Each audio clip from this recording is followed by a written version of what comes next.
قرآن کی ہدایت بھول گئے، سنت کی فضیلت بھول گئے۔ وَلَهُمْ عَذَابٌ أَلِيمٌ، ان کے لیے دردناک عذاب ہے، بِمَا كَانُوا يَكْذِبُونَ، اس وجہ سے کہ وہ جھوٹ کہتے ہیں۔ اب تھوڑی تفصیل سن لو۔ حضرت جنید بغدادی رحمۃ اللہ علیہ آیت شریفہ کی تفسیر میں فرماتے ہیں کہ دلوں کی بیماریاں نفسانی خواہشات کی اتباع سے پیدا ہوتی ہیں، جیسے بدن انسان کے امراض اخلاق کی بے اعتدالی سے پیدا ہوتی۔ تو مجھے مسئلہ ہمارے سر پہ سے چل جا رہا ہے، اس کے اور کھل کر اس کو سنو۔ مرض کسے کہتے ہیں اور صحت کسے کہتے ہیں؟ صحت نام ہے اعتدال کا، اور بیماری نام ہے بے اعتدالی کا۔ اب تم بولیں گے اعتدالی عربی لفظ ہے، اس کا انگلش میں ترجمہ کیا ہوگا؟ اعتدال کا انگلش میں ترجمہ ہوگا نارمل۔ ہاں جی، دیکھو دنیا میں قدیم طریق علاج 4 قسم کے ہیں۔ قدیم ترین علاج کے 4 طریقے۔ ایک تو ہے ویدک، جسے ہم آیورویدک کہتے ہیں نا، تو یہ ویدک علاج جڑی بوٹیوں سے۔ پہلے زمانے میں سادھو سنت سنیاسیاں انہوں جڑی بوٹیاں پہچان کے علاج کرتے تھے، تو اس کو کہتے ہیں ویدک، آیورویدک۔ اب تو اس کے بڑے بڑے یونیورسٹیاں کالجاں بھی ہو گئے۔ دوسرا طریقہ علاج پرانا یونانی، یونان میں بڑے بڑے حکیم گزرے، حکیم سقراط، حکیم بقراط، حکیم افلاطون، حکیم جالینوس اور حکیم ارسطاطالیس، جس کو انگلش میں ایرسٹو کہا جاتا ہے۔ یہ سکندر اعظم الیگزینڈر کا استاد تھا۔ بڑے بڑے حکیم گزرے، ان کا جو طریقہ علاج ہے نا، اس کو یونانی علاج کہا جاتا ہے۔ اب جیسے ہمدرد یہ کمپنی والے یونانی دوائیں اس کو جو ہے بیچتی ہیں۔ تیسرا طریقہ علاج ہے ایلوپیتھک، یہ ڈاکٹری، اس کو انگریزی علاج کہا جاتا ہے۔ ہاں جی، آپریشن کرنا، وہ دوا گولیاں اور وہ سلائن لگانا۔ ہاں جی، یہ طریقہ علاج کہلاتا ہے ایلوپیتھک۔ ایک چوتھا طریقہ علاج ہے، اور وہ ہے ہومیوپیتھک۔ وہ میٹھے میٹھے گولیاں رہتے دیکھو، وہی ہومیوپیتھک۔ چاروں قدیم طریقے علاج ہیں۔ اب ایک اور علاج نکلا یہ چینیاں جاپانیاں کا۔ ہاں جی، وہ سلائیں لگا کے یوں کرتے ہو نا، ایکوپنچر۔ لیکن قدیم جو 4 طریقے علاج ہیں، ان سب کا اتفاق اس بات پر ہے کہ انسان کے اندر 4 اخلاق ہیں: خون، پیپ، صفرا اور سودا۔ اسی طرح سے انسان کے اندر 4 مزاج ہیں: گرمی، سردی، تری اور خشکی، تمام چاروں معالجین اس پہ متفق ہیں، یہ اخلاق اگر معتدل ہیں تو صحت ہے، اگر زیادہ ہو جائیں تو بیماری ہے، کم ہو جائیں تو بیماری۔ مثلاً خون ہے، اگر خون کی رفتار لیول پہ ہے تو وہ صحت ہے، اور اعتدال بولے تو نارمل، اگر نارمل ہے تو صحت ہے، اور اگر ہائی ہو گیا، ہائی ہو گیا تو بیماری ہے، ہائی بلڈ پریشر بیماری ہے، اور لو ہو گیا تو بھی بیماری۔ شوگر ہے، اگر نارمل ہے تو صحت ہے، اگر بڑھ جائے تو بیماری ہے، اور کم ہو جائے، لو ہو جائے نا، آدمی مر ہی جاتا، بے ہوش ہو جاتا انہیں، ایک دم شوگر کا لیول کم ہو جاتے ہی بے ہوش ہو جاتا۔ اب اسے کیا کرنا ہے؟ شکر کا پانی ملا کے اس کو پلاؤ، کچھ تو بھی ہوش آتا اس کو، ورنہ انہیں کوما میں چل جاتا۔ اسی طرح سے ہر چیز، ہر مزاج اگر نارمل ہے تو صحت ہے، اور زیادہ ہو جائے تو بیماری ہے، کم ہو جائے تو بیماری ہے۔ ہاں جی، انسان کے اندر جیسے گرمی لیول میں ہے تو صحت ہے، اگر بڑھ جائے بیماری ہے۔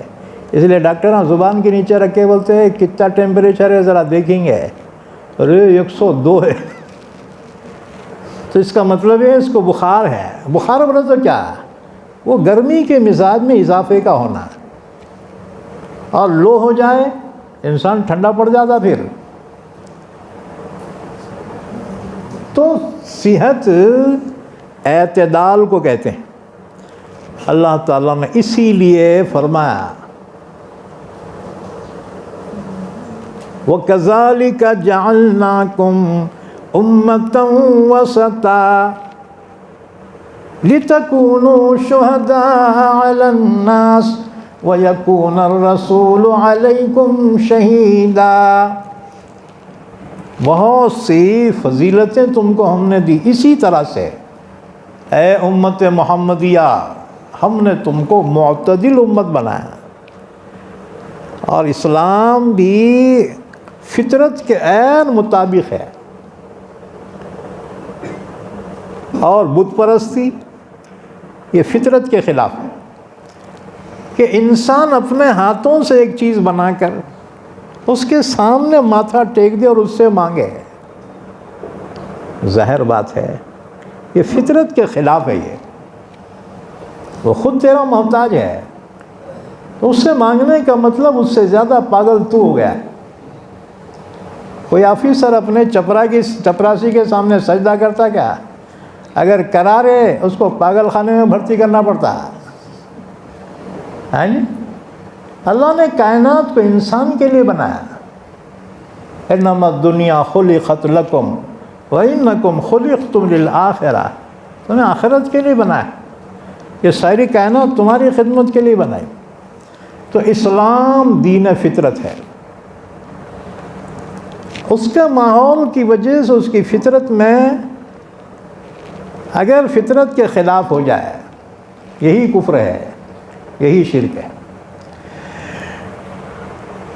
تو جس طرح سے جسم کی بیماری کے لیے علاج ضروری ہے، ورنہ اس کی موت واقع ہو جائے گی، اور معالج کی بھی ضرورت ہے، ڈاکٹر کی ضرورت ہے، اسی طرح سے روحانی بیماری کے علاج کی بھی ضرورت ہے، اور روحانی بیماری کے علاج کرنے والے ڈاکٹر کی بھی ضرورت ہے۔ ہاں جی، آپ سنو ایک واقعہ، حضرت بایزید بستامی رحمۃ اللہ علیہ ڈاکٹروں کی کانفرنس میں گئے۔ ڈاکٹروں کے زمانے میں حکیمہ تھے، حکیم وید۔ اب ہر ایک اپنی تحقیق پیش کر رہا ہے کہ فلاں بیماری کی یہ دوا میں نے تجویز کی. اب پورے اپنی تحقیقات پیش کرے. بایزید بستامی رحمۃ اللہ علیہ کھڑے ہو گئے. بایزید بستامی وقت کے ولی اللہ بھی تھے اور مفسر قرآن بھی تھے. بہت بڑے عالم تھے اپنے زمانے کے. قرآن تو مستحضر تھا ان کے سامنے، اور اولیاء کرام میں ان کا مقام کتنا بڑا تھا. ان کے بارے میں حضرت جنید بغدادی رحمۃ اللہ علیہ نے فرمایا کہ جس طرح فرشتوں میں جبرائیل کا مقام ہے، اولیاء کرام میں بایزید بستامی کا مقام. حضرت جنید بغدادی رحمۃ اللہ علیہ فرماتے ہیں کہ تمام اولیاء کی توحید کی جہاں انتہا ہوتی ہے، وہاں بایزید کی توحید کی ابتدا ہوتی. کیا مقام تھا دیکھو. تو ڈاکٹروں کی کانفرنس میں حضرت ہیں، پورے ڈاکٹر علاج اپنے تحقیق اپنے ریسرچ پیش کیے. بایزید بستامی کھڑے ہو گئے. انہوں نے کہا ڈاکٹر صاحبان، حکیموں، آپ نے جو علاج تجویز کیا اور بیان کیا اور تحقیق پیش کی، وہ تو جسمانی بیماری کا علاج ہے. یہ بتاؤ روح کی بیماری کا کیا علاج ہے؟ اب ڈاکٹر جو ہے انہوں بولے حضرت ہمارے کو نہیں معلوم. بعض ایسی بیماریاں رہتے ڈاکٹروں کو سمجھ میں نہیں آتی. جی جادو تو بھی رہتا، جنات کا اثر رہتا. اب ڈاکٹر لے انجیکشن مار رہے اس کو، انہیں اچھا نہیں ہو رہا کم بات. ڈاکٹر کے سمجھ میں آیا نا، انہوں ٹینشن نہیں لیتے، انہوں لکھ دیتے یہ اس کو جو ہے بمبئی کو لے جا. ہاں جی، بمبئی کو ریفر کرو اس کو. اس کا مطلب یہ ہے یہ ڈاکٹر کو سمجھ میں نہیں آیا. آپ بمبئی والے کے سمجھ، انہیں بولتا ہے یہاں نہیں ہوتا، اس کو امریکہ لے جاؤ.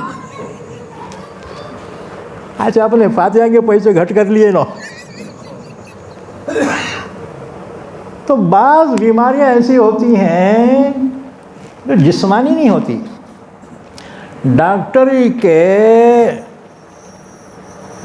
ڈاکٹر کا موضوع جو ہے نا وہ جسمانی امراض کے متعلق ہے. تو بایزید بستامی نے پوچھا کہ یہ بتائیے اگر کوئی روحانی بیمار ہو تو اس کا کیا علاج ہے؟ ڈاکٹر نے کہا کہ ہمارے کو نہیں معلوم. مجلس میں ایک شخص تھا، ذرا حولا شولا ہی تھا.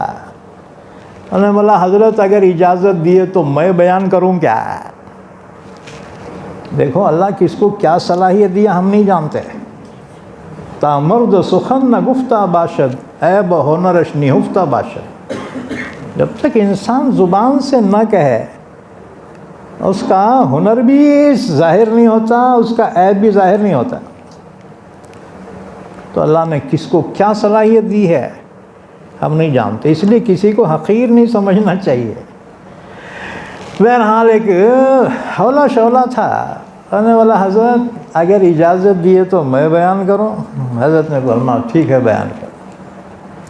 اس نے کہا جی روحانی مرض کا علاج یہ ہے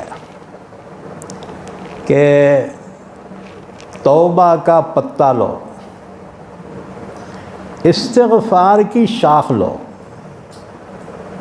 ذرا گہری بات ہے. دیکھو تم بولیں گے مول صاحب جو ہے دیوانے باتیں کر رہے ہیں جی. اس نے کہا روحانی بیماری کا علاج یہ ہے توبہ کا پتہ لو، استغفار کی شاخ لو، اور یہ دونوں کو دل کی اوکھلی میں رکھو اور توحید کے دستے سے اس کو کوٹو. لا الہ الا اللہ توحید. توحید کے دستے سے اس کو کوٹو، صفوف بنا لو، اور اخلاص کی چھلنی سے چھان لو، اور پھر ندامت کی آنسو سے اس کا پیڑا بنا لو، اور عشق خداوندی کی آگ میں اس کو تپا لو، اور پھر اس میں محبت کا شہد ملا لو، اللہ کی محبت کا شہد ملا لو، اور روزانہ قناعت کے چمچے سے تھوڑا تھوڑا کھا لو۔ جنید حضرت بایزید حیرت میں رہ گیا، آپ نے فرمایا ہائے دنیا ہائے، تجھے چھوڑ کر چلی گئی، فرمایا تم تو پاگل ہو۔ ایسی باتیں تو پاگل آج کرتے نا جی، ایسے باتیں کرنے والے لوگ بولتے پاگل ہو گئے مولوی صاحب۔ ہاں، بنا کر فقیروں کا ہم بھیس غالب، تماشائے اہل کرم دیکھتے ہیں، یہ ہیں اولیاء کرام۔ تو اللہ تعالیٰ نے فرمایا فی قلوبہم مرض، ان منافقوں کے دلوں میں بیماری ہے، کفر کی، نفاق کی، فزادہم اللہ مرضا، اللہ نے ان کے مرض میں اور اضافہ کر دیا، یعنی وہ اپنے پلاننگ میں کامیاب نہیں ہو سکے۔ وَلَهُمْ عَذَابٌ عَلِيمٌ، اور ان کے لیے دردناک عذاب ہے، بِمَا كَانُوا يَكْذِبُونَ، اس وجہ سے کہ وہ جھوٹ کہتے ہیں۔ وَإِذَا قِيلَ لَهُمْ لَا تُفْسِدُوا فِي الْأَرْضِ، جب ان سے کہا جاتا ہے تم زمین میں فساد نہ مچاؤ،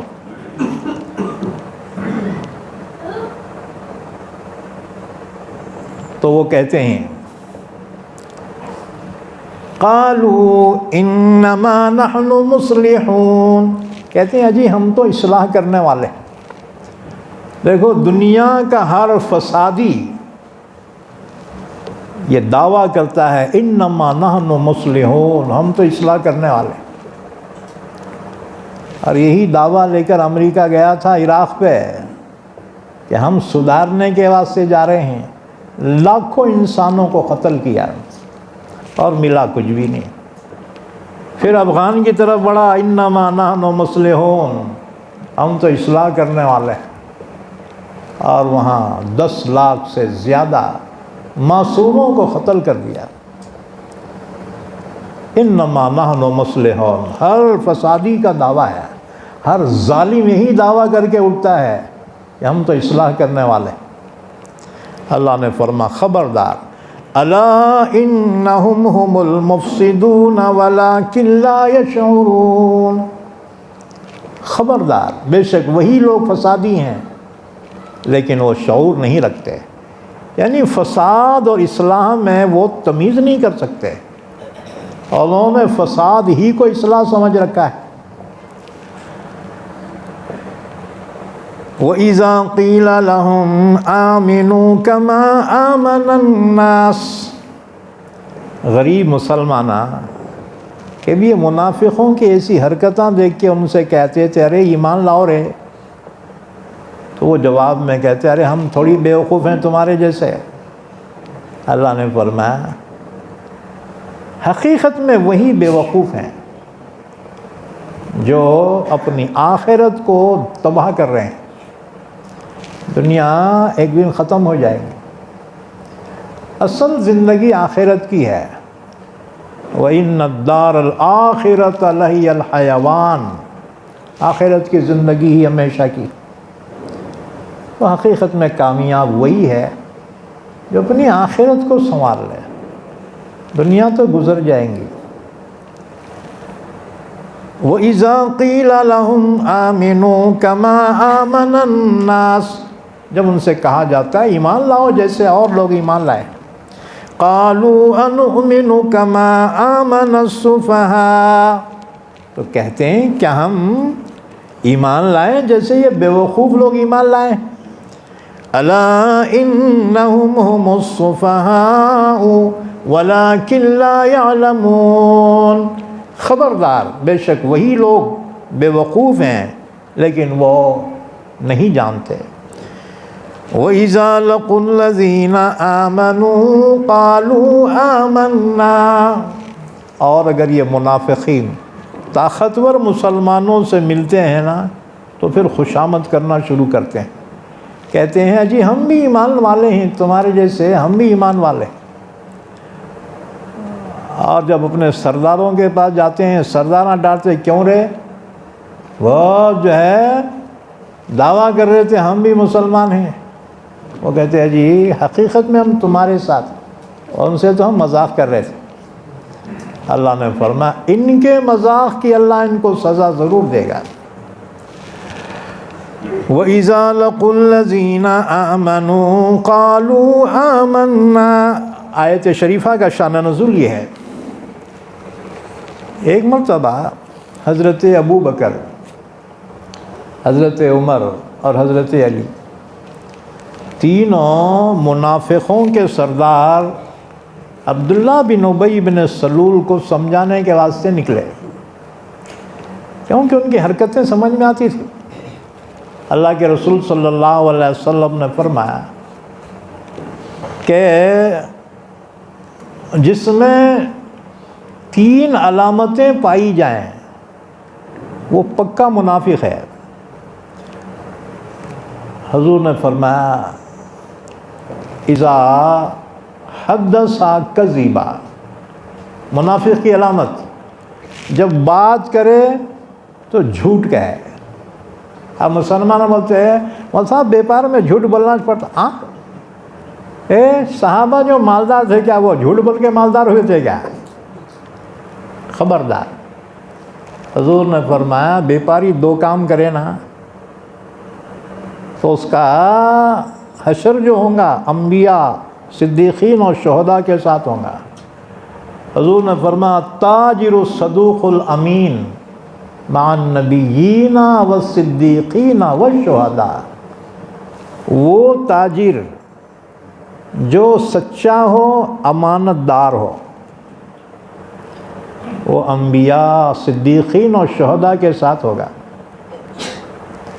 اب اندازہ لگاؤ, دنیا میں تو دنیا دار کہلاتے رہے لیکن حشر میں انبیاء صدیقین اور شہداء کے ساتھ اٹھائے جائیں گے. 2 کام کرنا, ایک سچ بولنا اور دوسرے اوریجنل مال بیچنا. اور جی بابا رتنا کے وہ ڈبے اندر ڈپلیکیٹ مال ہے جی, تو اس کا مطلب یہ ہوا. لیکن جو پرانے کھانے والے تھے نا پان, اب میں جو ہے تقریباً 45 سال سے پان کھاتا ہوں, پورے داتا شہید ہو گئے. ہمارے جیسے پرانے جو کھسٹ رہتے نا انہوں کھاتے تو بچے اوریجنل ہے کیا ڈپلیکیٹ ہے. خبردار. ہاں جی بتا رہے ایک پیکنگ کر کے دوسرے ہی دے رہے, اور نا گھر کو جا کے کھولا عورت بوم مار رہی ہے اس کی, تمہارے کو دکھا دیں گا کیسا. دھوکہ مت دو, قیمت زیادہ لو نا جی. ایماندار تاجر اگر گاؤں کے کنارے بیٹھا نا گاہک برابر وہاں پہنچے گا. لوگ دھوکہ کھاتے ہیں 1-2 مرتبہ, بار بار تھوڑی جاتا ہے. تو ایمانداری کے ساتھ. تو حضور نے فرمایا تاجر الصدوق الامین, وہ تاجر جو سچا ہو اور امانت دار ہو. مع النبیین والصدیقین والشہداء, وہ انبیاء کے ساتھ ہوگا, صدیقین کے ساتھ ہوگا, شہیدوں کے ساتھ ہوگا. ایک مرتبہ حضور مدینہ کے بازار میں گئے, ایک آدمی اناج بیچ رہا تھا ایسا زمین پہ ڈال کے, جیسے بازاروں میں بیچتے نا جی. تو حضور وہاں رک گئے اور اس میں ہاتھ ڈالا. حضور نے ہاتھ نکالا تو ہاتھ گیلا ہو گیا, اوپر سکا تھا اندر گیلا تھا. حضور نے فرمایا یہ کیا؟ حضور نے کہا حضور وہ بارش ہو گئی تھی جی, پانی چلے گیا. حضور نے فرمایا سن من غش فلیس منا, جو دھوکہ دے وہ ہم میں سے نہیں. ہاں جی عیب ہے تو بتا کے بیچو, چھپا کے نہ کھو. لوگ پھٹے ہوئے نوٹ آنا ایسا اندر گڈے میں ڈال کے دے دیتے. ارے چل گئی نا رے نوٹ, چل گئی لیکن تیری بےمانی تو ثابت ہو گئی نا. کوئی دیکھے نہ دیکھے اللہ تو دیکھ رہا ہے, بس یہ خیال کرے. تو فرمایا حضرت علی, حضرت ابو بکر, حضرت عمر, یہ منافقوں کے سردار کو سمجھانے کے واسطے گئے. حضور نے فرمایا منافق کی 3 علامتیں ہیں جس میں پائی جائے وہ پکا منافق ہے, اور اس میں سے ایک پائی جائے تو سمجھ لو اس میں نفاق کی ایک علامت ہے. اور ایک روایت میں ہے کہ 4 علامتیں ہیں منافق کی. نمبر 1, اذا حدث کذبا, جب بات کرے تو جھوٹ کہے. نمبر 2, اذا عاہد غدر, جب کسی سے ایگریمنٹ کرے تو غداری کر دے. اور تیسرے, وَإِذَا اؤْتُمِنَ خَانَ, جب امانت رکھی جائے اس میں خیانت کرے. یہ منافق کی علامت ہے. کوئی امانت رکھے تمہارے پاس تو جیسے نوٹائیں ویسے جو واپس کرو. جی خرچ کر کے نہ کو بیٹھو, ارے بھائی میں خرچ ہوا میں اور دیتا ہوں تیرے کو. بےمانی تو ہو گئی تیرے سے, دینا تو پڑیں گا, تیرا باپ دینا پڑتا ہے. نوٹاں کڑک ہیں. اب سوچا ارے کڑک نوٹاں ہیں, کڑک نوٹاں رکھ لے کے دوسرے ڈھیلے نوٹاں اس میں ملا کے دے دیا. پیسے کو پیسے دے دیا نا. انما الاعمال بالنیات, عمل کا دار و مدار نیت پہ ہے. تیری نیت بےمانی کی ہو گئی ہے نہیں. ہاں. چوتھی علامت حضور نے فرمایا وَإِذَا خَاصَمَ فَجَرَ, جب جھگڑا کرے تو گالی گلوچ دے. خبردار, یہ 4 علامتیں منافق کی ہیں. اگر ان میں سے ایک بھی ہم میں پائی جا رہی تو حضور نے فرمایا نفاق کی ایک علامت اس میں موجود ہے. اللہ ہماری حفاظت فرمائے, ہمارے نسلوں کی بھی حفاظت فرمائے. یہ 4 علامتیں منافق کی ہیں. جب بات کرے تو جھوٹ کہے, اور جب کسی سے عہد کرے تو اس کے خلاف کرے, اور امانت رکھی جائے اس میں خیانت کرے. اور چوتھے, جب جھگڑا کرے تو گالی گلوچ کرے. تو حضرت ابو بکر, حضرت عمر اور حضرت علی تینوں اس کو سمجھانے کے واسطے نکلے. انہیں بیٹھا ہوا تھا اپنے چیلوں کے ساتھ. انہیں دیکھ کے بولا ارے یہ تینوں آگے دیکھو, مسلمانوں کے بڑے بڑے ہیں نا, ان کو کیسا بیوقوف بناتا ہوں میں, دیکھو. وہ تینوں جیسے آئے تو ایسا استقبال کر رہا, مرحبا مرحبا بأبی بکر رفیق فی الغار, واہ واہ واہ واہ ابو بکر کیا کہنا ہے, اللہ کے رسول کے رفیق غار ہیں, کیا تو کہنا آپ کے. حضرت عمر سے کہا مرحبا بفاروق قوی فی دین الاسلام, واہ واہ کیا عمر کیا کہنے تمہارے, اسلام میں بہت زبردست ہے. حضرت علی سے کہا مرحبا بابن عم النبی, واہ واہ حضور کے چچا زاد بھائی, حضور کے داماد. حضرت عمر کو اتنا ٹینشن آیا, یہ بیٹا خوشامدی باتیں کر رہا ہے. عمر نے ڈانٹ کے کہا اتق اللہ ولا تنافق, اللہ سے ڈر, یہ دوغلے باتیں نہ کو کر. اس نے کہا عجیب بات یہ ہے کہ ہم بھی تمہیں جیسے ایمان والے. وَإِذَا لَقُوا الَّذِينَ آمَنُوا قَالُوا آمَنَّا, جب ملاقات کرتے ہیں ایمان والوں سے طاقتور تو کہتے ہیں ہم بھی ایمان والے. وَإِذَا خَلَوْا إِلَىٰ شَيَاطِينِهِمْ, اور جب تنہائی میں ہوتے ہیں اپنے شیاطین, یعنی اپنے سرداروں کی طرف. کون ہیں ان کے سردار؟ نمبر 1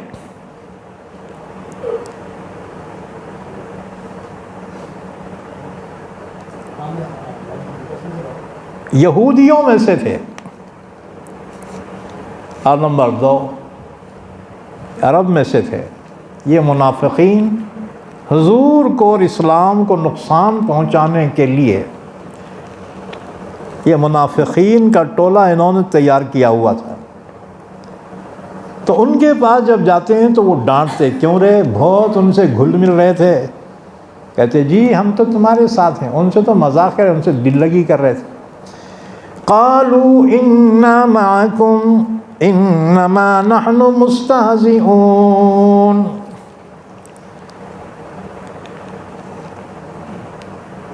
ابن عباس فرماتے ہیں منافقین کے 5 سردار تھے. نمبر 1 کعب بن اشرف، یہ یہودی تھا، بنی اسلم میں سے. ابو بردہ، یہ قبیلے جوہینہ میں سے تھا. عبد الدار، یہ قبیلے بنو اسد میں سے تھا. عوف بن عامر، یہ شام میں سے تھا. اور نمبر 5 عبداللہ بن سودا. اللہ نے ان سرداروں کو شیاطین کہا، کیونکہ کفر کے سرغانے اصل میں شیاطین ہی تو ہیں، کہ شیاطین بھی راہ راست سے گمراہ کرتے ہیں، اور یہ بھی کرتے ہیں. انما نحن مستہزئون، کہتے ہیں ہم تو ان سے مذاق کر رہے تھے. اللہ یستہزئ بہم، اللہ بھی ان کو ان کے اس استہزاء کی سزا دے گا. حدیث پاک میں ہے روز محشر جب ایمان والے جنت کی طرف چلیں گے تو منافقین بھی ان کے پیچھے پیچھے چلیں گے. جنت کے دروازے کھل جائیں گے. منافق کہیں گے ارے واہ، دنیا میں بھی جو ہے پالیسی کامیاب رہی، اور یہاں بھی جنت کے دروازے کھل رہے ہیں، ایسا بھاگیں گے اندر. اور جنت کا قاعدہ ہے ایک مرتبہ جو داخل ہوا رہے، خالدین فیہا ابدا، ہمیشہ کے واسطے رہے گا، نکالا نہیں جائے گا جنت سے. حضرت ادریس علیہ السلام کا زمانہ بہت پرانا ہے، آج سے تقریباً 6500 سال پہلے کا زمانہ ہے. ادریس علیہ السلام نوح علیہ السلام کے پردادا تھے، اور ان کے پردادا شیس علیہ السلام، اور شیس علیہ السلام کے بابا آدم علیہ السلام، بہت پرانے ہیں. تو فرشتے آتے تھے ان کے پاس. ایک دن فرشتے سے کہا کیا رے بھائی، تو جو ہے جنت میں پھرتا ہوں گا، ادھر ادھر گھومتا ہوں گا؟ انہوں نے کہا ہاں. ادریس علیہ السلام کہا کبھی تو بھی ہمارے کو لے جا کے بتانا رے جنت. کہنے والا اچھی بات ہے اللہ کے نبی، اللہ سے پوچھ لیتا ہوں، اگر اجازت ہوئی تو میں تمہارے کو لے کے جاتا ہوں.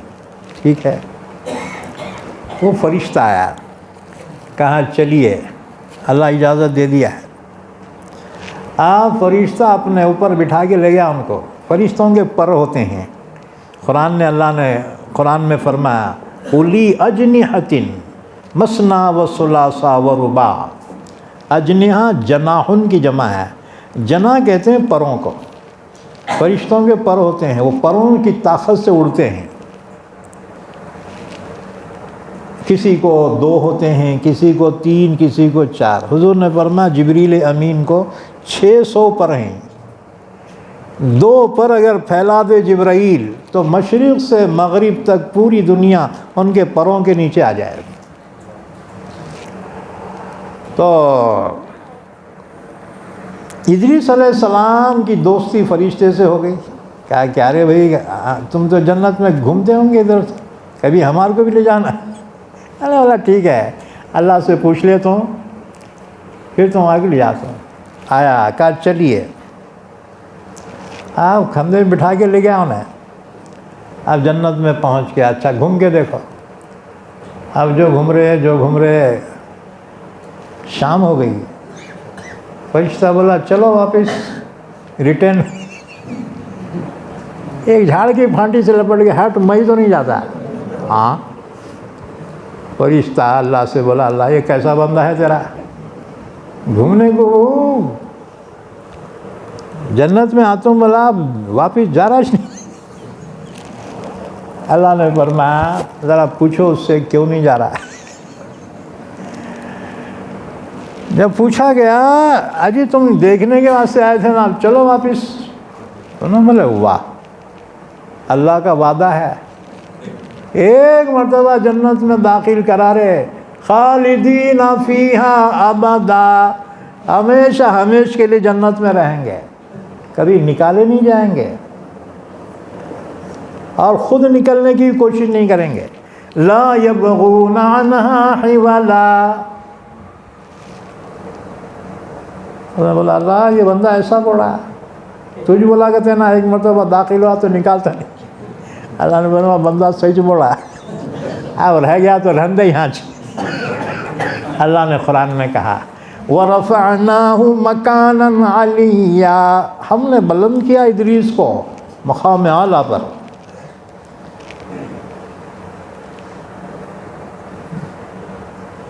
تو بات کیا چل رہی تھی؟ منافقین. ایمان والے جب جنت میں جائیں گے دروازے کھل جائیں گے، اور وہ دروازے کڑی کوٹی کے نہیں ہوں گے، کھولنا پڑیں گا، ایٹومیٹک ہوں گے. اب جو ہے یہ سائنس بھی اتنا ترقی کری ہے، اب اس کو کھولنے کی کھولو بولنے کی ضرورت نہیں ہے، قریب آتی ہے خود بخود کھلتا ہے.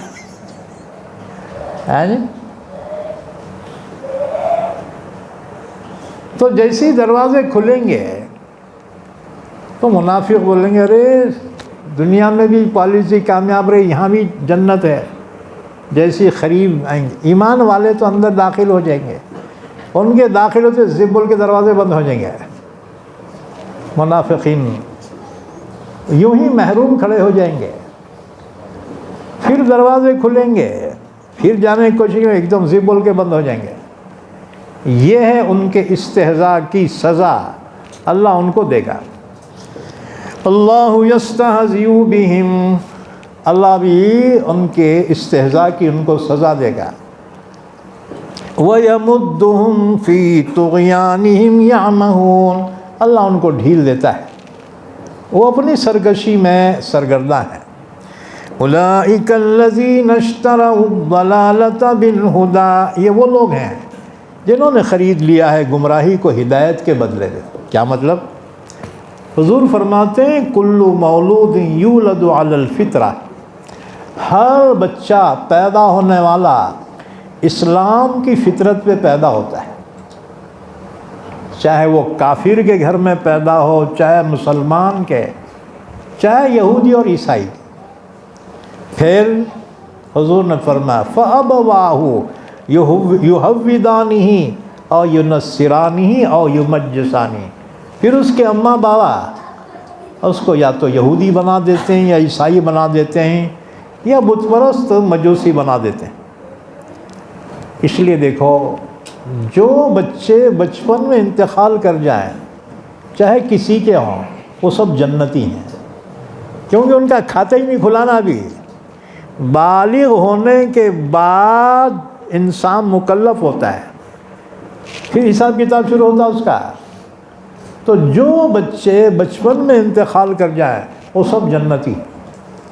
اور جنت میں اللہ ان کو جنتیوں کا خادم بنائے گا، اور ان کو کہتے ہیں غلمان، حور اور غلمان. تو یہ بچے ہوں گے اور ہمیشہ بچے ہی رہیں گے، عمر بڑھے گی نہیں ان کی.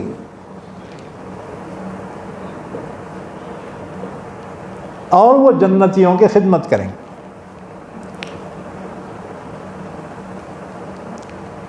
تو فرمایا ہر بچہ اسلام کی فطرت پہ پیدا ہوتا ہے، اس کے بعد وہ اپنی اس فطرت کو ختم کر دیتے ہیں کفر کے ماحول میں. اولئک الذین اشتروا الضلالۃ بالہدی، یہ وہ لوگ ہیں جنہوں نے خرید لیا ہے گمراہی کو ہدایت کے بدلے میں. فما ربحت تجارتہم، ان کی تجارت نے ان کو فائدہ نہیں دیا، یعنی وہ پالیسی سے ان کو کچھ حاصل نہیں ہوا، کیونکہ اللہ تعالیٰ نے منافقین کی لسٹ حضور کو بتا دی کہ تمہاری مجلس میں کون کون منافق ہیں، لہذا منافقوں کی سازشیں کامیاب نہیں ہو سکی. تو انسان کوئی تجارت کرتا ہے نا تو نفع کے واسطے کرتا ہے. بیپار بہت ہوا، حساب مارا تو مدل میں اندر، ہاں جی، اسے کامیاب تاجر تھوڑی بولیں گے. تو منافقین کی سازشیں کامیاب نہیں ہو سکی. اور اسی طرح سے اللہ تعالیٰ یہودیوں کی سازشوں کو بھی کبھی کامیاب نہیں ہونے دے گا. اللہ نے فرمایا کافر، یہ یہودی تمہارا کچھ نہیں بگاڑیں گے، ہاں تھوڑی تکلیف ضرور ہوں گی، الا اذا، تھوڑی تکلیف تو ہوں گی تمہارے کو. اصل میں ہم حضور کی دعا کے کوریج میں ہیں. ہاں جی، حضور نے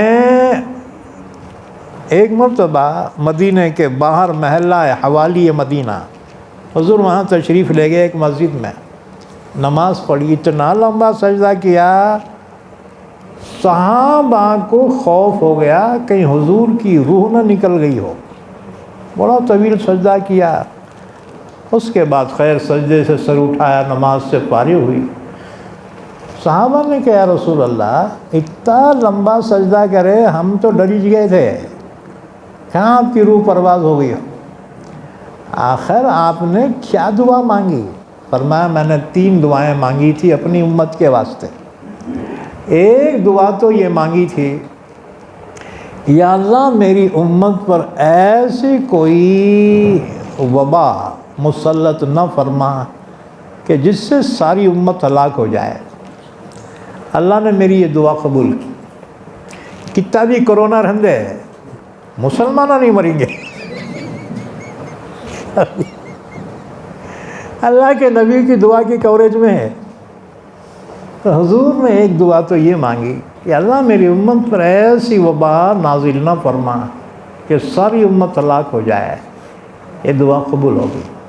دوسری دعا مانگی اللہ میری امت پر ایسے کسی ظالم کو مسلط نہ فرما جو میری ساری امت کو ہلاک کر دے. جی تو کتنے بڑے سے بڑے ظالم بھی آندے مسلمانوں کو فنا نہیں کر سکتے. ہاں تھوڑی بہت تکلیف تو پہنچیں گے لیکن ایک دم فنا کر دے. حضور نے فرمایا اللہ نے میری یہ دعا بھی قبول کی. اور میں نے تیسری دعا مانگی یا اللہ میری امت میں اتحاد و اتفاق پیدا فرما. فرماتے ہیں یہ قبول نہیں ہوئی. اس لیے ایک جماعت میں 2 جماعت ہوتے، 2 میں پھر اور 2 ہوتے. حضور نے فرمایا ما انا علیہ و اصحابی، جس طریقے پر میں اور میرے صحابہ ہیں جو بھی اس طریقے پر ہوگا وہ نجات پائے گا. یعنی نیم پلیٹ نہیں لگا کون سی جماعت، کون سا فرقہ، کون سا مسلک. حضور نے ایک اصول بیان فرمایا ما انا علیہ و اصحابی، جو بھی میرے اور میرے صحابہ کے طریقے پر ہوگا وہ نجات پانے والا ہے، وہ جنتی. ای بات سمجھ میں؟ اب لوگ بولتے ہیں ہماری جماعت نجات پائیں گی تمہاری نہیں. ہاں یہ معیار اللہ کے رسول نے بیان فرما دیا، بس کسی کا نام نہیں لیا. اس معیار پر جو بھی ہوگا وہ جنتی، اللہ کے رسول کے طریقے پر اور صحابہ کے طریقے پر. ما انا علیہ و اصحابی، وہ نجات پانے والے.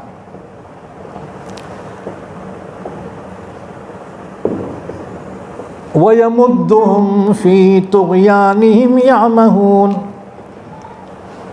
أُولَئِكَ الَّذِينَ اشْتَرَوُا الضَّلَالَةَ بِالْهُدَى یہ وہ لوگ ہیں جنہوں نے خرید لیا ہے گمراہی کو ہدایت کے بدلے میں۔ اللہ نے ہدایت دی تھی، پیدا ہونے کے ساتھ ایمان دیا تھا، لیکن بعد میں انہوں نے کفر کو اختیار کیا۔ فما ربحت تجارتہم، ان کی تجارت نے ان کو کوئی فائدہ نہیں دیا، مدل میں اندر ہو گئے بیٹے۔ وما كانوا مہتدین، اور نہ وہ ہدایت پانے والے ہوئے۔ اس کے بعد اللہ نے دو مثالیں بیان کی منافقین کی، کیونکہ منافقین دو قسم کے تھے۔ ایک تو وہ تھے جو بالکل کفر کے قریب تھے، بہت کٹر، پھر مسلمانوں کے ساتھ کلمہ پڑھ کے کیوں رہتے تھے؟ تاکہ مسلمانوں سے ان کی جان مال بچ جائے، پالیسی تھی ان کی۔ اور دوسرے منافقین وہ تھے جو مسلمانوں کو کامیاب دیکھتے ادھر لڑکتے تھے، اور مسلمانوں پہ مصیبت آئے تو ادھر لڑکتے تھے، یعنی بغیر پیندے کے لوٹے تھے بیٹے۔ نہ ادھر کے تھے نہ ادھر کے، خدا ہی ملا نہ وصال صنم، نہ ادھر کے رہے نہ ادھر کے رہے۔ تو یہ دونوں قسم کے منافقین کی اللہ نے دو دو آیتوں میں مثالیں بیان کی۔ مثلہم کمثل الذی استوقد نارا، جو کٹر تھے منافقین، ان کی مثال بیان کی، جیسے ایک شخص رات میں انگار جلایا تو وہ آگ کی وجہ سے اطراف کی چیزیں روشن ہو گئی، پھر اچانک اللہ نے وہ روشنی ختم کر دی، اب وہ رہ گئے اندھیریوں میں بھٹکتے ہوئے، کفر و شرک کی اندھیریوں میں۔ مثلہم کمثل الذی استوقد نارا، ان کی مثال اس شخص کی مثال کی طرح ہے جس نے آگ جلائی۔ فلما اضاءت ما حولہ، جب آگ نے روشن کر دیا اپنے اطراف کی چیزوں کو، ذہب اللہ بنورہم، تو لے گیا اللہ ان کے نور کو، یعنی ان کے نور ایمان کو سلب کر لیا ان کی ناقدری کی وجہ سے۔ وَتَرَكَهُمْ فِي ظُلُمَاتٍ لَا يُبْصِرُونَ، چھوڑ دیا ان کو کفر و شرک کی اندھیریوں میں، وہ دیکھتے نہیں ہیں۔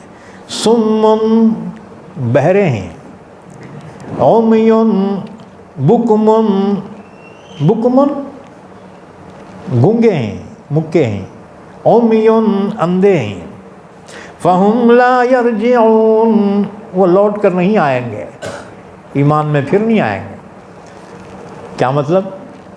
یعنی وہ بہرے ہیں اس لیے کہ حق بات کو سنتے نہیں، مکے ہیں اس لیے کہ حق بات بولتے نہیں ہیں، اور اندھے ہیں اس لیے کہ حق بات دیکھتے نہیں۔ اللہ نے دوسری آیت میں فرمایا، جہنمیوں کی علامت بیان کی اللہ نے،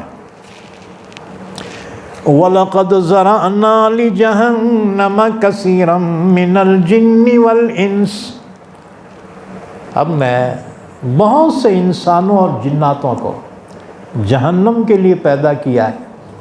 ان کی صفات کیا ہیں؟ لَهُمْ قُلُوبٌ لَا يَفْقَهُونَ بِهَا، دل تو ہیں لیکن سمجھتے نہیں ہیں۔ وَلَهُمْ أَعْيُنٌ لَا يُبْصِرُونَ بِهَا، ان کی آنکھیں ہیں پر وہ دیکھتے نہیں ہیں۔ وَلَهُمْ آذَانٌ لَا يَسْمَعُونَ بِهَا، کان ہیں لیکن سنتے نہیں ہیں، یعنی حق بات سمجھتے نہیں ہیں، حق بات سنتے نہیں ہیں، حق بات دیکھتے نہیں ہیں۔ ان کے اوپر تعصب کی پرتیں چڑھی ہوئی ہیں۔ دیکھو تعصب اگر کسی سے ہے نا، اس کی اچھی بات بھی اچھی نہیں معلوم ہوتی۔ اللہ نے فرمایا اولئک کالانعام، یہ لوگ جانور ہیں، جانور۔ انعام، نعام کی جمع، نعام کہتے ہیں چار پاؤں کا جانور، اور اس کی جمع انعام۔ تو یہ لوگ چوپائے جانور ہیں، بل ہم اضل، بلکہ جانوروں سے بھی بدتر ہیں، کیونکہ جانور تو اللہ کی تسبیح بیان کرتے ہیں، اللہ کو جانتے ہیں، اللہ کی یاد میں ہیں، اور یہ ان سے بھی بدتر ہے۔ اولئک هم الغافلون، وہی لوگ غافل۔ تو فرمایا اب یہ لوٹ کر نہیں آئیں گے، اور جو منافق مسلمانوں کی کامیابی دیکھتے ادھر لوٹتے تھے، کہتے تھے ہم بھی مسلمان ہیں نا، اور اگر کافر کو کامیاب ہوتی ادھر چل جاتے تھے۔ تو اللہ نے فرمایا ان کی مثال ایسی ہے، او کصیب من السماء فیہ ظلمات ورعد وبرق، یا ان کی مثال اس شخص کی طرح ہے کہ بارش ہو رہی ہے، رات کا وقت ہے اور بارش بھی فل چل رہی ہے اور اس میں اندھیریاں ہیں۔ ظلمات جمع ہے ظلمتن کی، اور عربی میں کم سے کم 3 کو جمع بولتے ہیں، اردو میں 1 کو واحد، 2 کو جمع، عربی میں نہیں، عربی میں 1 کو واحد، 2 کو تثنیہ اور 3 کو جمع۔ کسی بھی زبان میں ایسا نہیں ہے، عربی زبان کی بڑی خصوصیت ہے۔ تو ظلمات، ظلمتن کی جمع ہے اندھیریاں، تو کم سے کم 3 تو ہونا نا۔ پھر 3 اندھیریاں کون سے ہیں؟ ایک تو رات کی اندھیری، دوسرے بادل کی اندھیری، تیسرے بارش کی اندھیری۔ کبھی تم سفر میں نکلے اور جم جم کے بارش ہو رہی نا، تو تمہارے کار کا وہ وائپر ہے نا گر گر گھومتے رہتا، اور ڈرائیور کا آگے کا دکھتا ہی نہیں۔ میں نے بولتا مول صاحب کہاں تو بھی یہاں لگا کے انتظار کریں گے، کچھ بھی نہیں دکھ رہا سامنے کا، وائپراں بھی کام نہیں کرتے تمہارے۔ یہ کیا ہے؟ یہ بارش کی اندھیری۔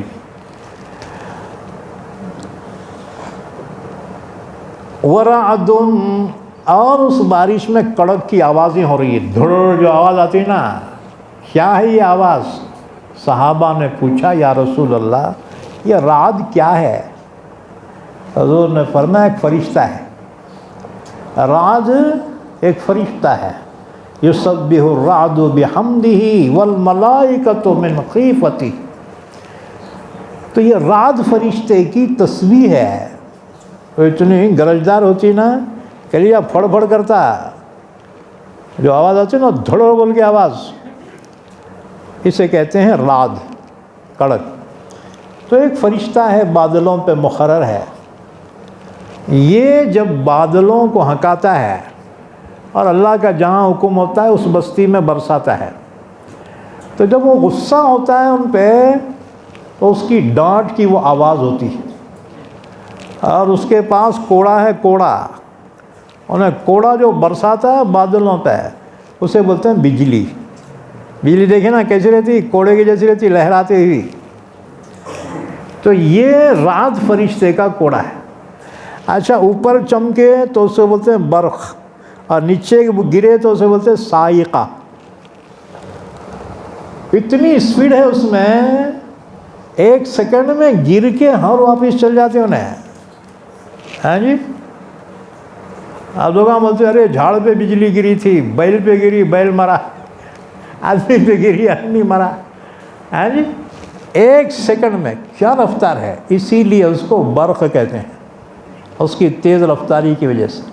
اور معراج میں حضور کو جو سواری آئی تھی نا، اس کا نام براق، وہ برق سے بنا ہے، تیز رفتاری میں۔ تو اللہ نے فرمایا او کصیب من السماء، یا اس شخص کی طرح مثال ہے منافقوں کی، جیسے کوئی بارش میں گر گیا، اور بارش کہاں سے ہوتی ہے؟ من السماء، آسمان سے۔ اب یہاں جھگڑا ہو گیا سائنسدانوں کا ہمارا، مطلب بولتے جب سمندر پہ بخارات اٹھتے ہیں وہ بادل بنتے ہیں اور وہی برستے ہیں، اسے بارش کہتے ہیں۔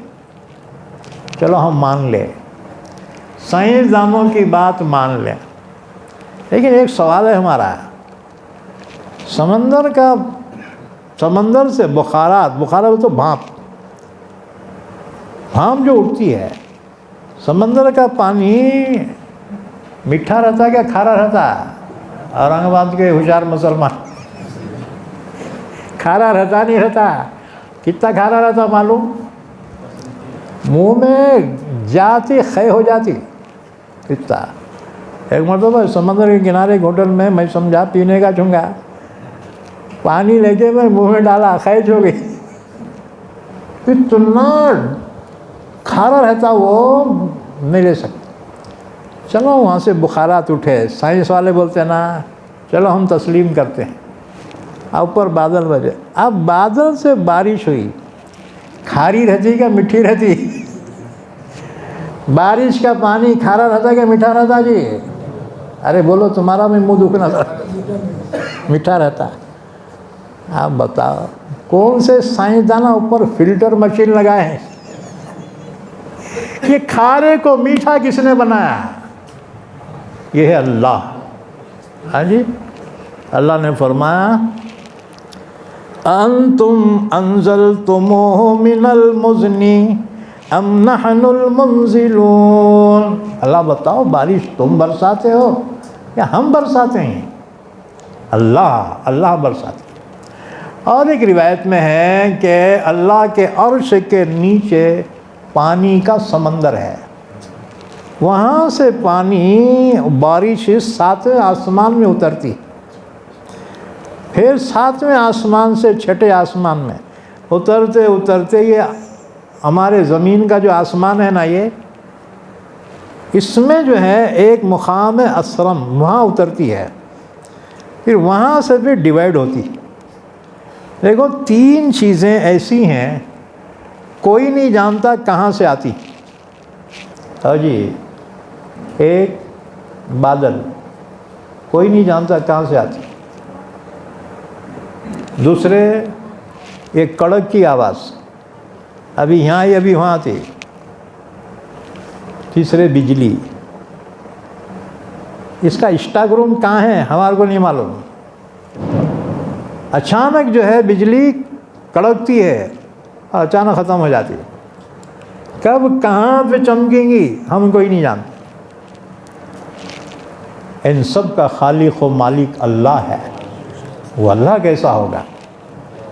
فرمایا او کصیب من السماء، یا ان کی مثال اس شخص کی طرح ہے جو بارش میں گر گیا ہو، اور بارش بھی وہ جو آسمان سے ہو رہی ہے، فیہ ظلمات، اس بارش میں اندھیریاں ہیں، ورعد، اور کڑک ہے، وبرق، اور بجلی ہے، یجعلون اصابعهم فی آذانہم من الصواعق حذر الموت، یہ منافق ٹھونس لیتے ہیں اپنی انگلیاں اپنے کانوں میں بجلی کی کڑک کی وجہ سے، موت کے خوف سے۔ سوال یہ ہے کانا کے سوراخان کتنے رہتے ہیں جی؟ انگلیاں جاتے کہ اندر؟ وہ تو پوروا جاتا، پوروا سامنے کا۔ اللہ نے فرمایا گھبراہٹ ایسی ہے کہ اپنی انگلیاں کانوں میں ڈالتے ہیں۔ کیا مطلب؟ اگر ان میں بس میں ہوتا تو پوری انگلیاں کانوں کے سوراخوں میں گھسا دیتے ہو نا، کتنا خوف ان پہ طاری۔ تو یہ کڑک سے مراد کیا ہے؟ قرآن کی آیتیں، جو جلالی آیتیں نازل ہوتی ہے نا، منافقہ سن کے گھبرا جاتے ہیں، ارے باپ رے بہت ڈینجر آیتیں ہیں، ہمارا راز کھل گیا نا، ہم تو بے موت مارے جائیں گے۔ ڈرتے تھے کہیں ہمارا راز فاش نہ ہو جائے، لیکن اللہ نے اپنے نبی کو بتا دیا، اور حضور نے حذیفہ کو بلا کر فرمایا حذیفہ یہ منافقین ہیں، ان کا نام ان کے باپ کا، ان کے قبیلے کا۔ حضور نے وہ لسٹ حذیفہ کو بتائی، لیکن فرمایا دوسروں کو نہیں بتانا، تو اور میں دونوں جاننا۔ حضرت حذیفہ نے کہا ٹھیک ہے یا رسول اللہ، وعدہ ہے۔ حضرت عمر کو پتہ چلا کہ حضور نے منافقوں کی لسٹ حذیفہ کو بتا دی ہے۔ عمر نے کہا اے بھائی میں یہ نہیں پوچھتا وہ لسٹ میں کون کون ہیں، بس اتنا بتا دے کہ وہ لسٹ میں میرا نام تو نہیں ہے۔ اللہ اکبر۔ ہاں جی، ہمیشہ انسان اپنے اوپر اندیشہ رکھے، کہیں غفلت نہ ہو جائے۔ تو حضرت حذیفہ نے فرمایا آپ کا نام نہیں ہے؟ کہا الحمدللہ، اللہ کا شکر ہے۔ اس لیے حضرت عمر اپنے زمانے میں یہ دیکھتے تھے، کوئی جنازہ آتا تھا نا، حذیفہ ہیں کیا؟ اگر ہیں تو عمر بھی آ کے نماز پڑھتے تھے جنازے کی، اگر حذیفہ نہیں ہوتے عمر بھی جنازہ پڑھانے کے واسطے نہیں آتے تھے۔ عمر جانتے تھے کہ منافق کے جنازے میں حذیفہ حاضر نہیں ہوتے، اور ان کو معلوم ہے کون منافق ہے۔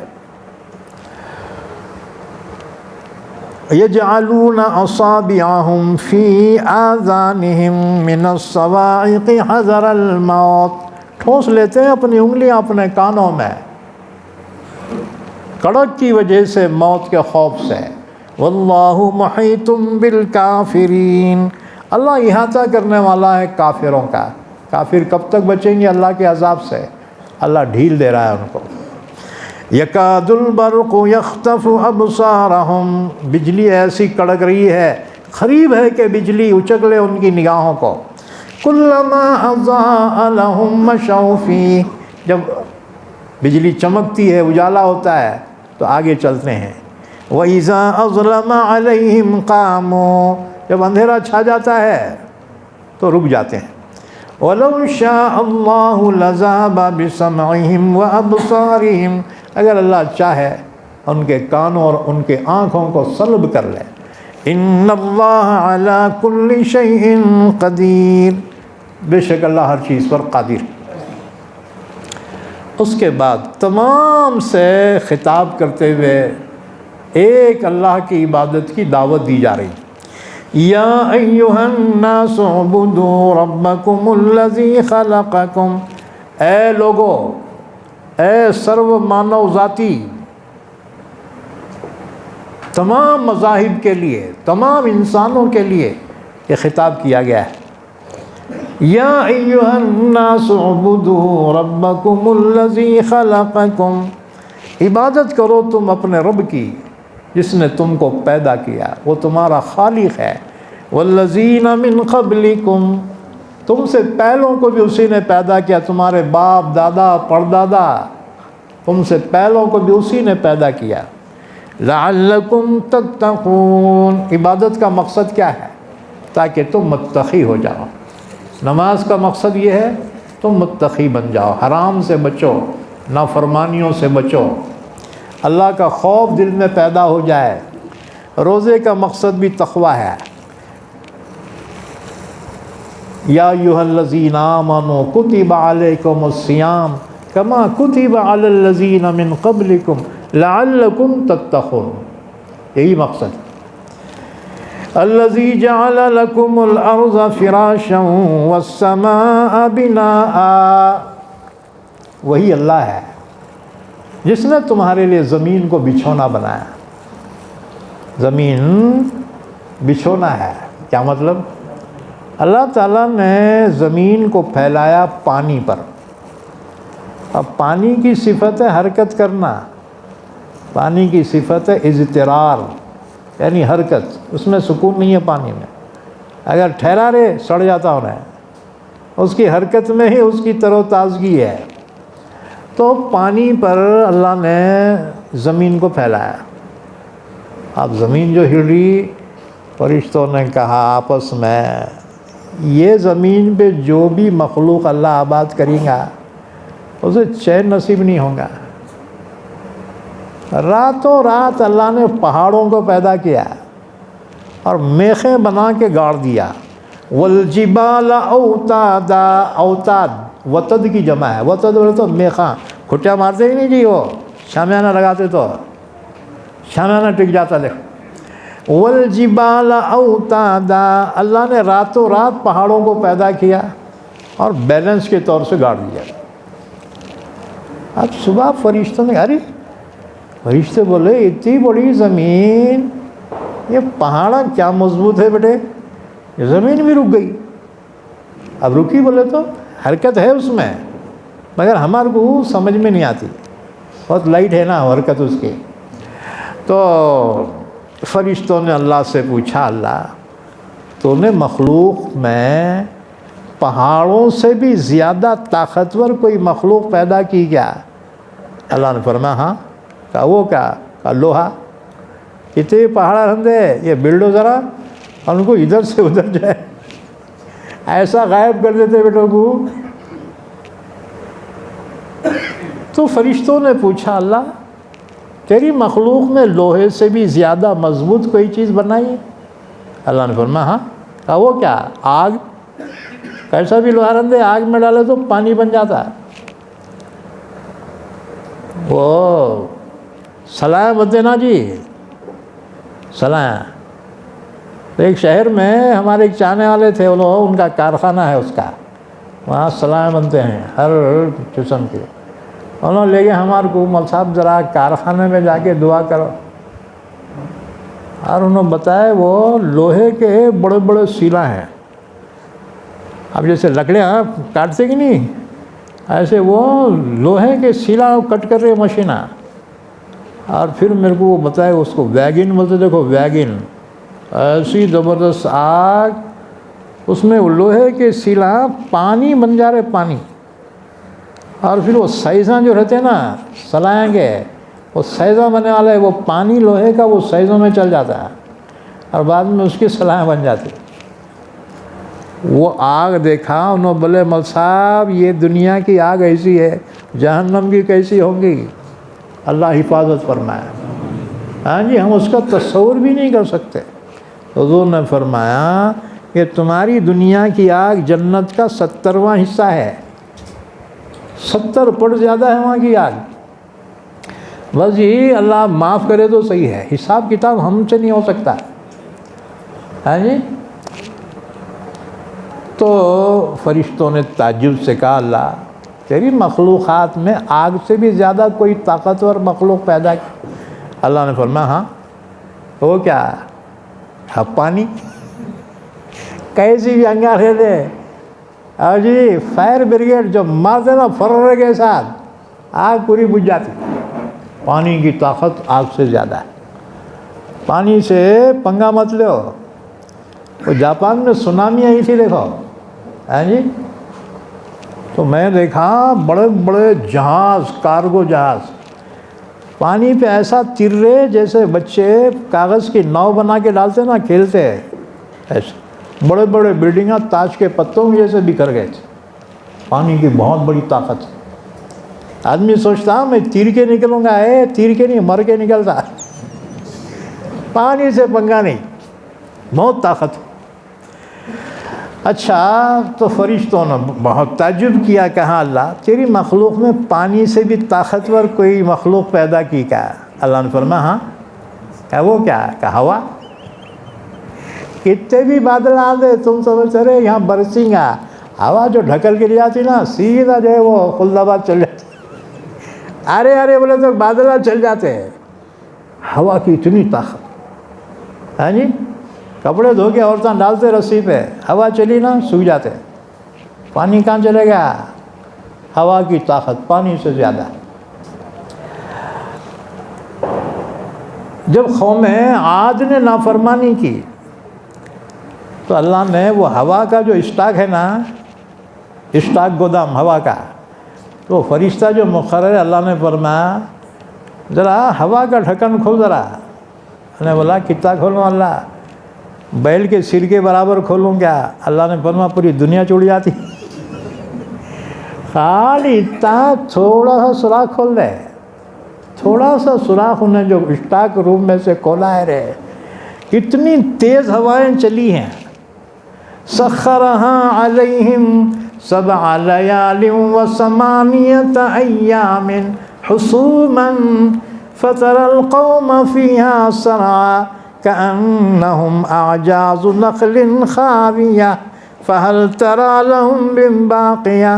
بہت طاقتور ڈیل ڈول والی قوم تھی. جب تیز ہوا چھٹی رہے ایسا اڑتے تھے. اونٹاں اڑتے تھے، ان کے بکریاں، وہ پھر انساناں ایسا اڑتے جیسے تیز ہوائیں چلی نا تو جیسے کپڑے اڑتے نا چندیاں، ایسے چندیاں جیسا اڑتے تھے انہوں. اور جب گرتے تھے نا ان کے سر جو گنبدوں کے جیسے تھے جب پھٹتے تھے نا بڑی بھیانک آواز کے ساتھ، اللہ نے فرمایا ایسی ناشیں بکھر گئی کأنہم اعجاز نخل خاویہ، جیسے کھجوروں کے درخت پیندے سے اکھڑ کے گر جاتے ہیں، اتنی طاقت ہوا۔ فرشتوں کو بڑا تعجب ہوا، کہا اللہ اس سے بھی طاقتور کوئی چیز ہے کیا؟ اللہ نے فرمایا ہاں۔ کہا وہ کیا؟ کہا صدقہ۔ صدقہ، الصدقۃ تطفئ غضب الرب، صدقہ اللہ کے غصے کو ٹھنڈا کر دیتا ہے۔ اس لیے اگر کوئی بیمار ہوا نا تو دواخانے کو لے جانے سے پہلے صدقہ دو، تو دواخانے میں بل آدھا ہوتا ہے، آدھا ہوتا ہے۔ اور اگر صدقے کے 10 روپے بچائے رہے، ڈاکٹر تو بیٹھے والے چھرانے کے بسم اللہ اللہ اکبر، لاؤ 1 لاکھ ایڈوانس رکھو، ارے علاج نہیں ہوا تو ڈاکٹر صاحب واپس کرتے کیا؟ اس کی گارنٹی نہیں۔ ہاں جی، صدقہ دو، اپنے بیماروں کا علاج کرو۔ اب تم بولیں گے صدقہ کتنا دینا، بکری دینا، کیا اپنی حیثیت کے مطابق دیو نا۔ ہاں جی، 1 روپیہ دو، 10 روپیہ دو، اللہ دیا اور زیادہ دے، جانور دو، نہیں تو اناج دو، پیسے دو۔ تو صدقے میں کوتاہی مت کرو مسلمانوں، اللہ بڑی بڑی مصیبتیں بلائیں صدقے سے ٹال دیتا ہے، تجربہ کر کے دیکھو۔ تم بولیں گے تم کرے کیا؟ ہو کرے بول کے بول رہے، صدقے سے علاج کرو۔ تم سفر میں جا رہے ہو نا، 10 روپے صدقہ دو، گاڑی میں بیٹھو، گارنٹیڈ وہاں تک پہنچتے ہیں۔ اور اگر صدقے کو چرائے رہے، کہاں جا کے دھڑک مارتا کہ نہیں معلوم، تم نہیں مارے سامنے والا مار دیتا۔ ارے میں تو صحیح چل رہا تھا، یہ زمانہ صحیح چلنے کا نہیں، ذرا بچ کے چلنے کا ہے۔ سامنے والا ڈیش مارو تو مرتے اپنی نہ جی۔ صدقہ دو اور اپنی حفاظت کرو، ہے جی۔ تو اللہ نے فرمایا ہاں اس سے بھی طاقتور چیز ہے صدقہ، الصدقۃ تطفئ غضب الرب، صدقہ اللہ کے غصے کو بھی ٹھنڈا کر دیتا۔ وَأَنزَلَ مِنَ السَّمَاءِ الَّذِي جَعَلَ لَكُمُ الْأَرْضَ فِرَاشًا وَالسَّمَاءَ بِنَاءً، جس نے تمہارے لیے زمین کو بچھونا بنایا، آرام دہ، زیادہ سخت بھی نہیں ہے چٹان کی طرح سے زندگی گزارنا مشکل ہو جائے، اور زیادہ نرم بھی نہیں ہے دلدل کی طرح سے پاؤں رکھتے اندر دھنس جاؤ، بلکہ درمیانی ہے۔ جس کے پاس گھر نہیں ہے نا، انہیں رات میں سو گیا نا، اسے بہترین نیند آتی۔ تم فقیروں کو غریبوں کو دیکھتے نہیں فٹ پاتھ پہ، بس اسٹاپ پہ اور ریلوے اسٹیشنوں پہ، کیسا سوئے گھوڑے بیچ کے، یا مالداروں کو گولیاں کھا کے بھی نیند نہیں آ رہی، نیند کے گولیاں کھا کے بھی نیند نہیں آ رہی ان کو، کیسا سوئے شیراں کے بچے۔ تو فرمایا الذی جعل لکم الارض فراشا، اللہ کا احسان دیکھو، جس نے تمہارے لیے زمین کو بچھونا بنایا، آرام دہ بنایا، والسماء بناء، آسمان کو چھت بنایا، جس کا کوئی چھت نہ ہو، جس کا کوئی گھر نہ ہو، اس کا چھت تو آسمان۔ وَأَنزَلَ مِنَ السَّمَاءِ مَاءً، اور اسی نے آسمان سے پانی اتارا، فَأَخْرَجَ بِهِ مِنَ الثَّمَرَاتِ رِزْقًا لَكُمْ، اس پانی کے ذریعے تمہارے لیے زمین سے پھلوں کی روزی عطا فرمائی۔ فَلَا تَجْعَلُوا لِلَّهِ أَنْدَادًا وَأَنْتُمْ تَعْلَمُونَ، جب اتنے احسانات ہیں اس رب کے ساتھ کسی کو شریک نہ کرو، یہ بے ایمانی ہے، غداری ہے تمہاری۔ اور جی اللہ سب کچھ معاف کریں گا لیکن شرک کو معاف نہیں کرے گا۔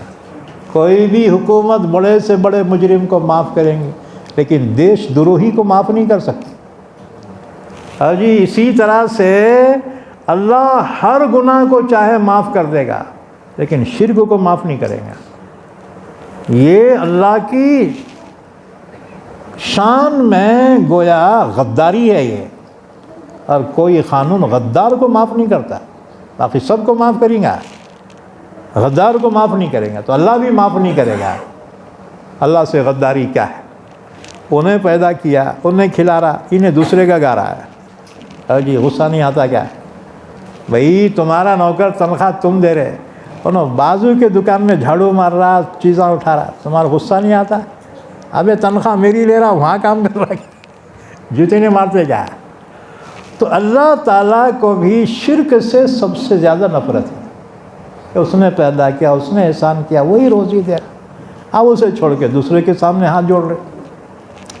فَلَا تَجْعَلُوا لِلَّهِ أَنْدَادًا وَأَنْتُمْ تَعْلَمُونَ، لہذا تم اللہ کے لیے شریک نہ قرار دو اور تم جانتے ہو اللہ کا کوئی شریک نہیں۔ الحمدللہ آج کی آیتوں کی تفسیر مکمل ہوئی۔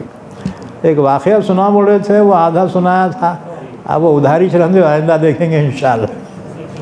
آج بہت تھک گیا ہے، ایک کم وقت جو ہے ٹرین اتنے لیٹ چلے پوچھو مت۔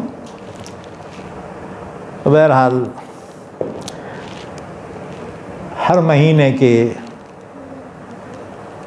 چوتھے پیر کو یہاں تفسیر ہوتی ہے۔ آپ سے گزارش ہے کہ آپ تشریف لائیں، اپنے دوست احباب کو بھی اپنے ساتھ لانے کی کوشش کریں۔ ہماری وجہ سے اگر کسی کو اللہ ہدایت دے دے، گارنٹیڈ ہمارے کو جنت ہے۔ اپنے عمل پہ گارنٹی نہیں ہے، لیکن ہماری وجہ سے اللہ کسی کو ہدایت دے، یقیناً اللہ ہمیں جنت میں ضرور داخل فرمائے گا۔ اور قرآن، لوگ بولتے ہیں قرآن کی تفسیر سے کیا فائدہ؟ ایک بات یاد رکھو، قرآن کی تفسیر کا سب سے بڑا فائدہ یہ ہے، انسان کبھی شرک کر ہی نہیں سکتا۔ جو قرآن کو از اول تاخیر سمجھ کر پڑھے وہ کبھی شرک کر ہی نہیں سکتا، کیونکہ اللہ کی توحید پر اتنے دلائل قرآن میں بیان کیے گئے ہیں کہ شرک کر ہی نہیں سکتا۔ ہاں جی،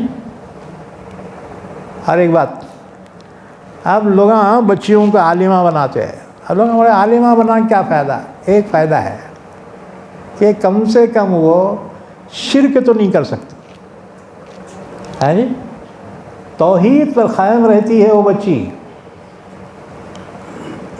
کیونکہ کورس ہی ایسا ہے۔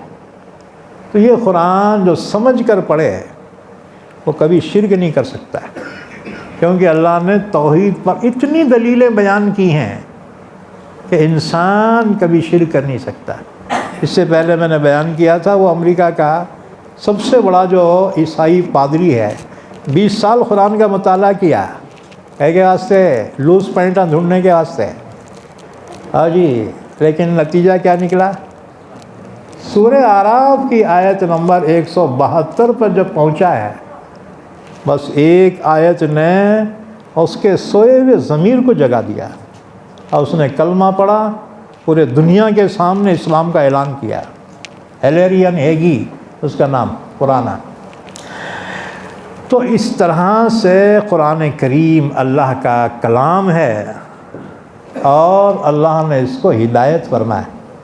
اس سے جو ہے تم بے پرواہی نہ کرو۔ ہاں جی، ہم یہ نہیں کہتے یہاں چاہو، جہاں بھی قرآن کی مجلس ہو وہاں پر حاضر ہو۔ ہاں جی، کوئی بھی عالم تفسیر کرے تو کیا ہوا؟ ہماری مجلس میں آنا کوئی منت نہیں ہے۔ تو جہاں بھی تمہارا دل جہاں مطمئن ہوتا ہے اس مجلس میں ضرور جاؤ، قرآن کو سمجھو۔ ایک کتاب ہی تو نازل ہوئی اللہ کی جانب سے، اب وہ کتاب چھوڑ کے باقی سب کتابیں پڑھ رہے ہیں۔ میری کتاب پڑھو نے بتا، میری کتاب پڑھ، اور اللہ کی کتاب چھوڑ دی۔ مسلمانوں کا اتحاد اگر ہو سکتا ہے تو صرف قرآن پہ ہو سکتا ہے، باقی ہر چیز میں اختلاف، حدیث میں اس میں اختلاف، فقہ میں اختلاف، مسئلے مسائل میں اختلاف۔ ہاں جی، حدیث ہم پیش کریں تو بتا ضعیف ہے، انہیں پیش کریں تو صحیح ہے، ہاں یہ اس میں لفڑے ہیں۔ لیکن قرآن کریم ایک واحد ہے کتاب، اس میں کسی کا اپوز نہیں ہے۔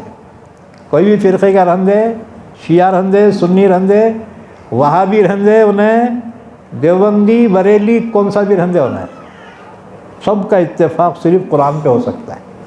اب وہ قرآن پڑھنا چھوڑ دیے تو پھر کہاں سے ہو سکتا ہے جی؟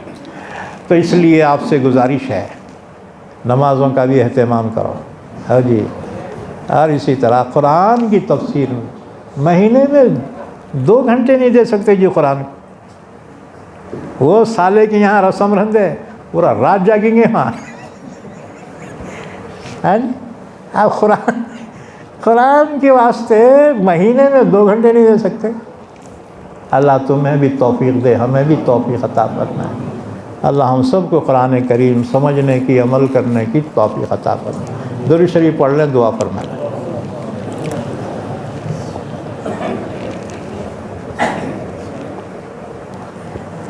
اللہم صلی علی محمد وعلی آل محمد بارک وسلم.